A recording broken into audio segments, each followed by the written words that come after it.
നാദാപുരം തെരുവംപറമ്പിൽ മയ്യഴിപ്പുഴ വ്യാപകമായി കയ്യേറിയതായി പരാതി. നിർമ്മാണത്തിനായി പുഴയോരം മണ്ണിട്ട് മൂടിയ നിലയിലാണ്. ഏക്കർ കണക്കിന് ഭൂമിയാണ് കയ്യേറിയത്. നടപടി ആവശ്യപ്പെട്ട് പുഴ സംരക്ഷണ സമിതി ജില്ലാ കളക്ടർക്ക് പരാതി നൽകി. നാദാപുരം വില്ലേജിലെ തെരുവംപറമ്പ് വയോജന പാർക്കിന് സമീപം കിണമ്പർക്കുന്നിന് താഴെയാണ് മയ്യഴിപ്പുഴ മണ്ണിട്ട് നികത്തി വ്യാപകമായി കയ്യേറിയത്. പുഴയുടെ സ്വാഭാവിക നീരൊഴുക്ക് തടസ്സപ്പെടുത്തുകയും മണ്ണെടുത്ത് പുഴയുടെ ദിശ മാറ്റുകയും ചെയ്തിട്ടുണ്ട്.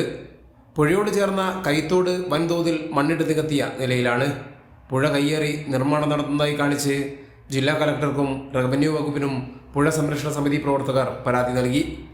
കാലവർഷത്തിൽ ഉരുൾപൊട്ടലും പ്രകൃതിക്ഷോഭവും ഉണ്ടായി വൻതോതിൽ മലവെള്ളപ്പാച്ചിലുണ്ടാകുന്ന പുഴയാണിത്. സ്വാഭാവിക നീരൊഴുക്ക് തടസ്സപ്പെടുത്തി നടത്തുന്ന പ്രവൃത്തികൾ അടിയന്തരമായി തടയണമെന്നും ഇതിന് നേതൃത്വം നൽകിയവർക്കെതിരെ ക്രിമിനൽ നിയമ നടപടികൾ സ്വീകരിക്കണമെന്നും പുഴ സംരക്ഷണ സമിതി ആവശ്യപ്പെടുന്നു. ഇത് നികത്തിക്കഴിഞ്ഞാൽ ഈ പുഴ തന്നെ ഇല്ലാതാകും.